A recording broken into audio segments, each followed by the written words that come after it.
Yeah, actually about the video. The production I can see is definitely totally accessible, but have you guys seen any technological barriers with embedding on the organization side and rendering on the user side, the email, the recipient side? You know, that is not my area. You might better answer that. I mean, for this client, they're on the Convio platform, so they have the tool that allows them to do that. So they didn't have any problems, but I'm sure if you don't have the Convio platform, I'm really over my head here, so I'm going to defer to you on that. It depends. You certainly, just to make it perfectly clear, you can't do that, and you can't embed video in an email. Right. So whatever you're doing in terms of that email that we showed, that's just an image that links to your web browser, because you can't embed video in email. I mean, unless you're using, and you can't even animate things in email, so you can't use Flash in email or anything. And so your options in email, if you want to make sure that it looks good in all your different email clients, since there are so many out there, you have to be basic and straightforward, and again, you have to test it. But if the question is embedding it on the website, I mean, there's a good number of people who are using Flash out there, and so most online video is in Flash. I'm not going to get into the debate of Flash versus HTML5 for anybody who's interested. But in general, most video is Flash-based, and we found that it works for most people. But again, so it's really just pointing them to a page on your site where you have it. So if you can put one on your site, then you can refer to it in an email feed. Right. And yeah, I mean, and if you're thinking about doing video, generally we recommend that the video is not hosted on your website, just because video is large, and most websites, even most websites are the website resides on a server that it has a lot of different websites on it, and so having 50 people viewing a video all at once can tear down a server.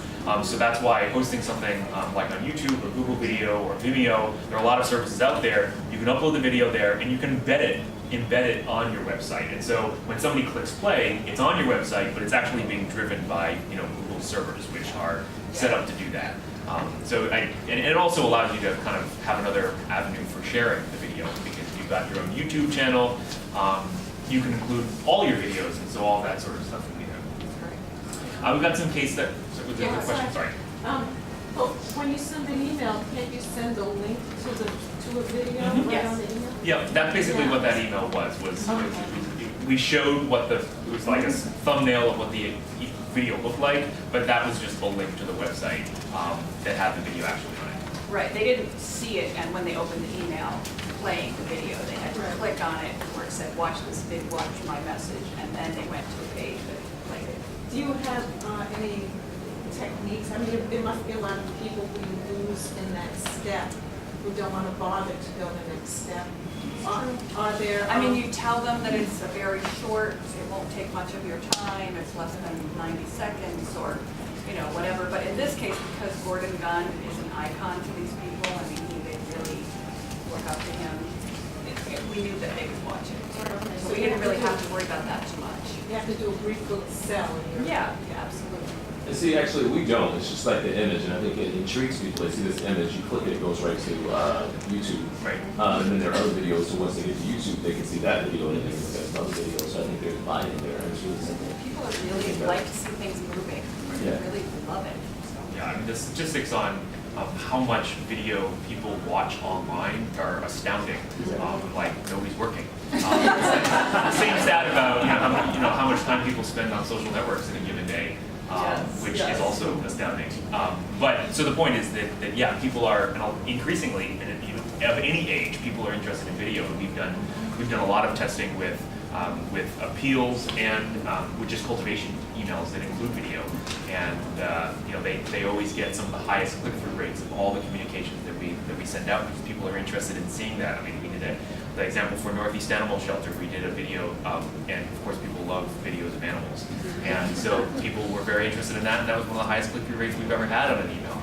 Your question of losing people on the step, yeah, you definitely lose people, but it was really successful. In like 65% of the people who opened the email actually clicked on the video and viewed it, which is great. I mean, like if you're getting stats like that, you're you're home Okay, free. yeah. You've got a very interesting constituency. Well, and another side product of the Foundation Fighting Blindness one is that created kind of a buzz in the organization. So now their chief medical research officer has agreed to do every couple of months a video just reporting out to the donors about the cultivation on what the latest research findings are, because that's what their donors really care about. So he got all into the buzz, and now he's saying, oh, I can do that in a couple months, and I'll take people on research. And I'm like, great, we're going to get a video guy in here, we're going to do that. Want to run through some examples of driving people offline to online and kind of some specific techniques for doing that. Okay. Well, I feel like it was I had a tremendous privilege to work with what has been one of the most exciting and successful and innovative fundraising campaigns of the past few years, and it's the United Nations Foundation Nothing But Nets program, which I imagine many of you have heard about. And it basically was built around a very simple concept: send a net, save a life, and $10, buy an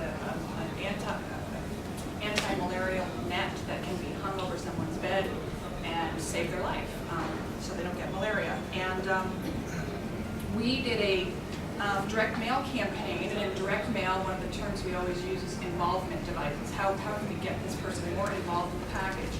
So we knew we were going to be doing our nets spring mailing around World Malaria Day, and we said, well, how about if we already know they're sending a net, but what if we got them more involved by saying we'll include with the net a message of hope? So it's a little card. You can flip to the next page. And I'll go back in a minute. Show it on. Anyway, the bottom of the reply form said, you could write a little handwritten note, the message of hope. But throughout the letter, we also, because so many of these people originally came online, this is an odd duck of an organization. It's mostly online donors. It's not mostly offline. So in the mail, we know we always have to give them all kinds of options to remember that they can also just get prompted by this mailing and go to online. So you see a couple places throughout the letter where we're saying you can do this online, but not only can you do it, but you can also send your message of hope online. Because we thought if they like this idea, they're going to be bummed if they get to the regular online donation page and they can't do a message of hope. So we spent some effort, and we go to the next page now, to build a form. You see on the right there where it says sleep soundly, that was like our sort of mock-up, where people could write in a little message that would be sent. And these messages were actually carried, and we later had cultivation emails that showed the nets being delivered and people getting the cards.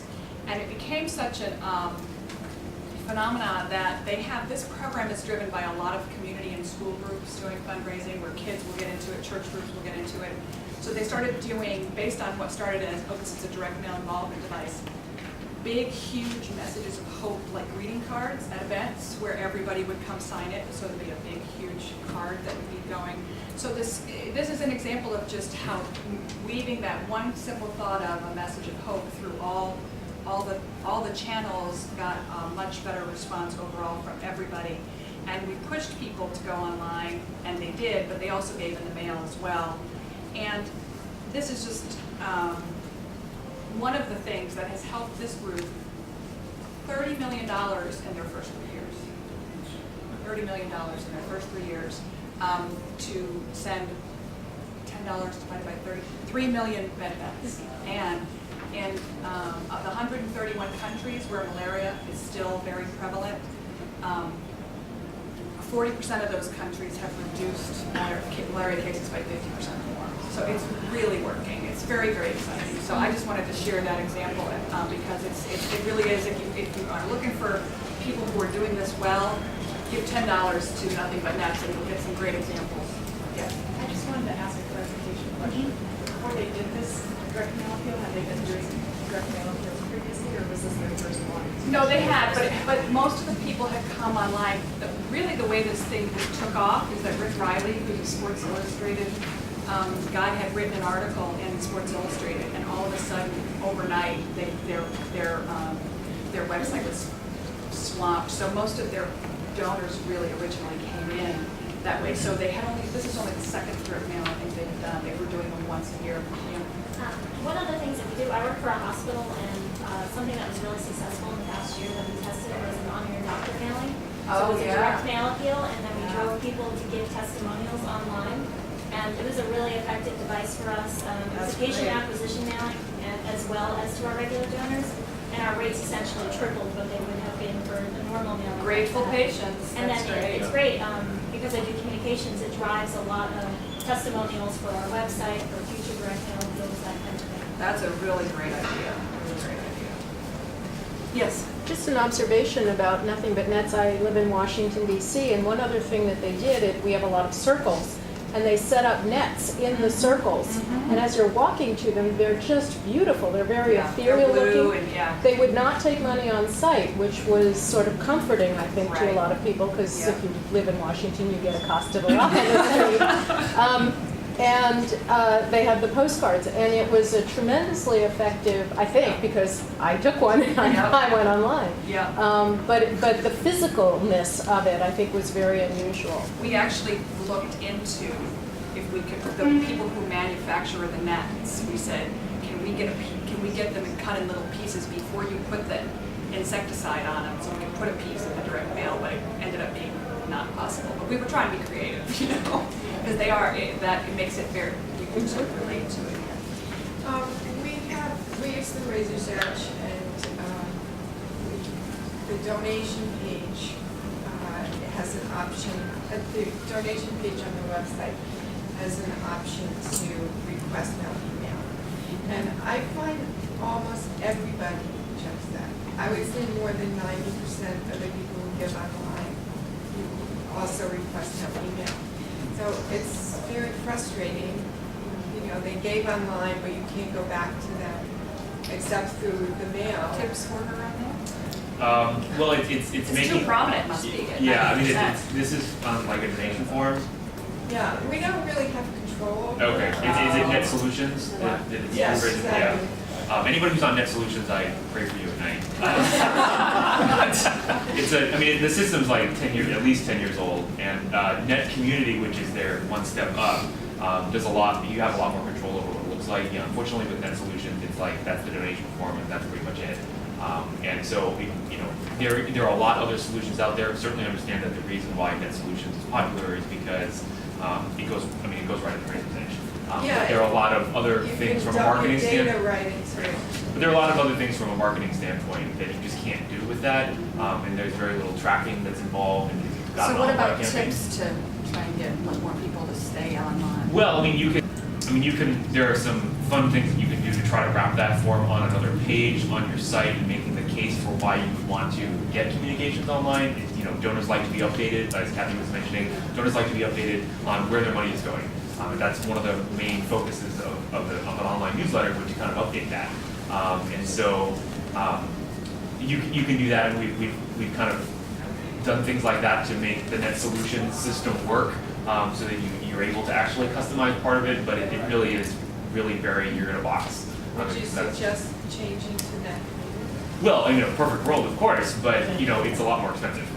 Yeah. So, as with everything else, cost is an issue. And actually, it's a perfect segue. For City Meal is an organization that we work with, as I mentioned before.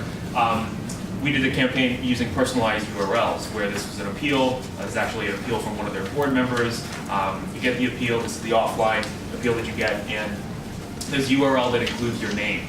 And again, related to cost, you know, there's a cost involved in doing this. It's something that's custom. You have to make sure that all the information is tied together, so that if you type in, you know, /David Hughes or something, it's going to the website, and your information is actually on the page. And so there's some data syncing things that you have to be concerned about. But the point is that it's a technique for driving people online, and personalized URLs we've tested have done particularly well at increasing the people who are driving online.